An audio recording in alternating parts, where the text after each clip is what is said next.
Alright, homeboys, we are back. We got some more Fire Emblem Heroes, and today we got a double special Heroes banner.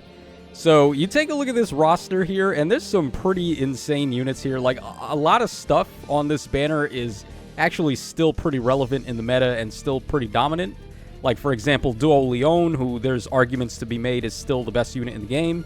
We got arguably the best Far Save unit in the game, with Myrrh having access to Warp Bubble, of course, and Duo Green, who has been a mainstay ever since she released. So a lot of really strong options here.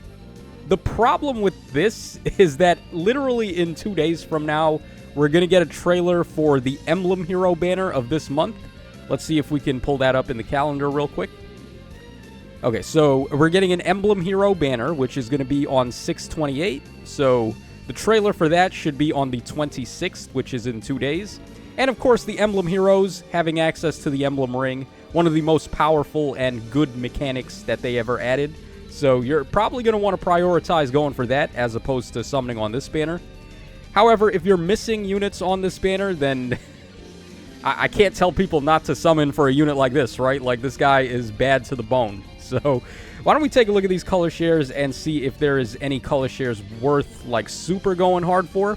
On red, we have the Wind Tribe Dagger, accompanied by the Halloween Sadal here. He's the only engaged dancer at the moment, and he's got some decent fodder skills here. He's got Attack and Res Finish 3, which is pretty nice. Infantry Null Follow, which the level 4 is okay as well. Gives you Warping and gives you Null Follow-Up, and then also gives Null Follow-Up to all infantry allies. His weapon, let's see here. Well, actually, why am I wasting time looking at his weapon? It's not like his weapon is going to be better than Valentine Selena's or the Arcane Red Tome, right? So what's even the point in looking at that? But if you need an engaged dancer, this guy is the only one. So he has some value. He's also a demote. And then Dagger, of course, what a crazy unit this is. She's got some solid fodder here. She's got Clash 4 and then Alarm Attack Speed. Of course, you could branch off into Excel if you'd rather go for that now, which you probably do. And then as far as her weapon is concerned, she's got a lot of stats going on there.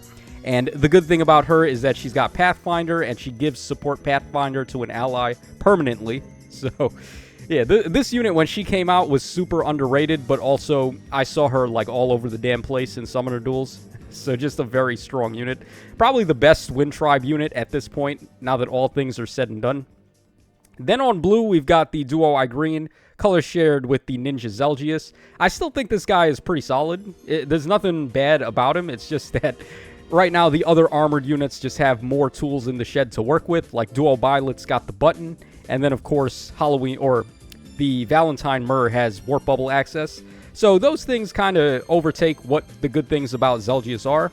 But he does still have Lightless Luna, which still a really goddamn good special.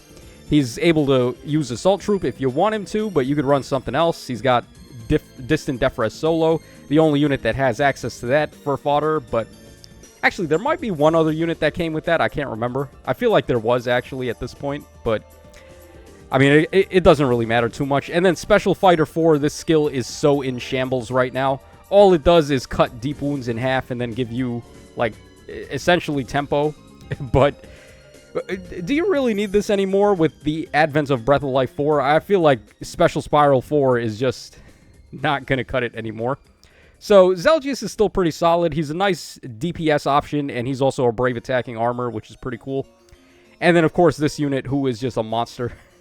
I don't think I need to explain this one too much. She did lose a little bit of value, though, with the advent of Breath of Life 4 once again, because it affects AoEs as well. And really, the major amount of DPS you were getting out of this unit was from Blazing Specials. So, having that damage being cut pretty tremendously by stuff like Breath of Life 4 is definitely going to hurt their value. Then we move on to green, and we've got another unit here who has been hurt by Breath of Life 4. I mean, it's been specifically designed to counter units like this, but he's still a monster, obviously. He ends people's turn after attacking. He's got a crap load of melt damage, and then his duo button is one of the most unfair in the entire games, just ending unit actions when they line up with him in the same column. Then he's also got good fodder too. He's got Occult Strike, and then he's got Insight Attack and Res. So, like, this unit is, if you don't have him, you probably would like to get him. So I can't tell anyone not to summon for him. Then we have, of course, the Winter Dimitri. This is a unit that has definitely fallen on some hard times. He could still get it done. I mean, he's still okay for Aether Raids, where you can run him, and he's a pretty nice, like, irrelevant unit. Well, I don't know if irrelevant is the word, but, like, a very low-key option that's good, because Vantage tanking is still, like, kind of good against a lot of Aether Raids offense teams, but I mean, right now, why not just run Emblem Ike with Breath of Life 4?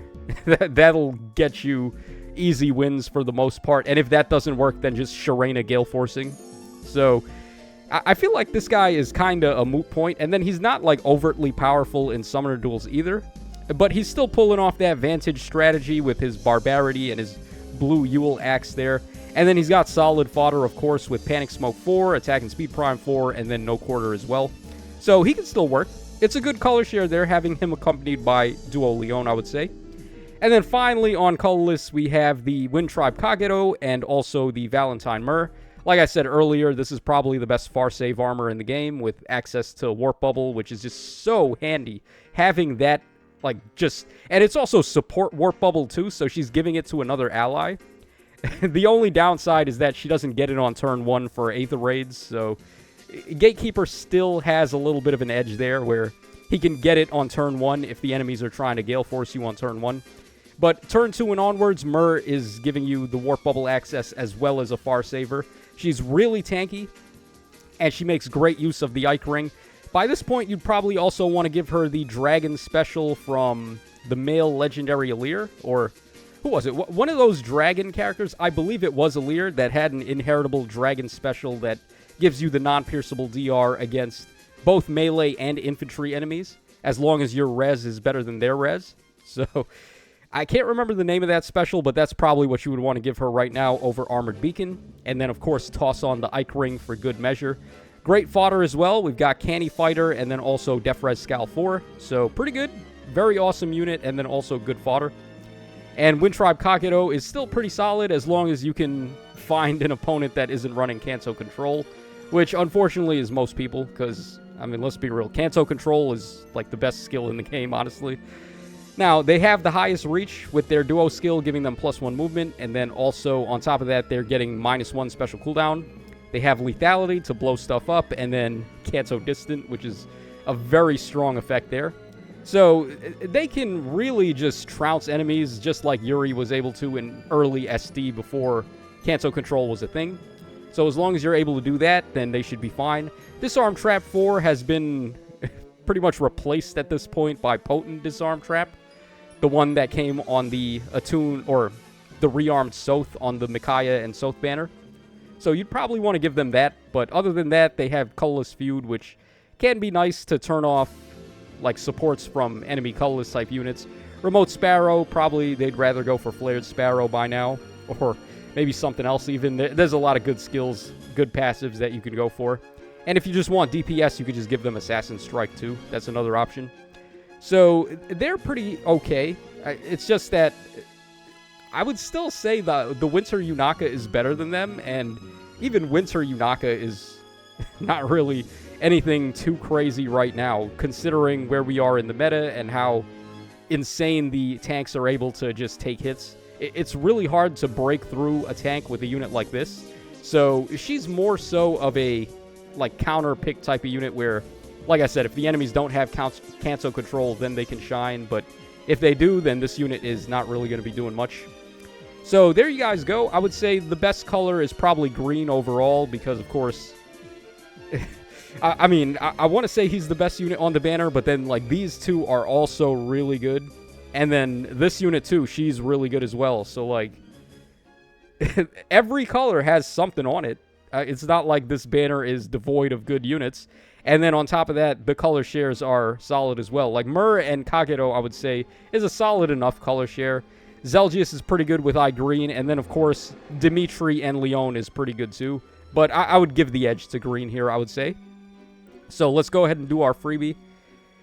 What do I personally want the most here? That would be a tough one to say. Huh. What do I even want? Like, for fodder here, because I have all of the relevant units, I would just be going for a fodder pull. I'm kind of feeling Leon, honestly. Or maybe even green. Yeah, Igreen's fodder is nuts. Did I mention this, by the way? She has Speed and Defense Tempo 4, Flash Sparrow, and then Pulse Up Blades.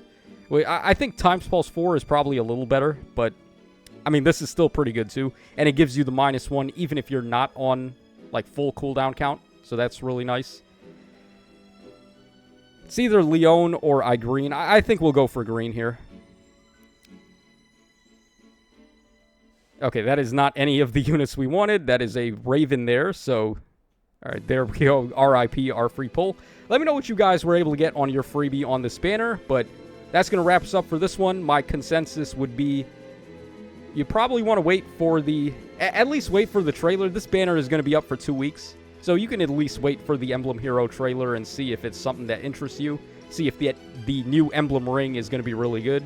But otherwise, if you really want to summon here, or if you're missing units here, then there's a lot of value and a lot of good stuff. So, take care. This is your boy Tacho signing out. I'll catch y'all again on the flip side.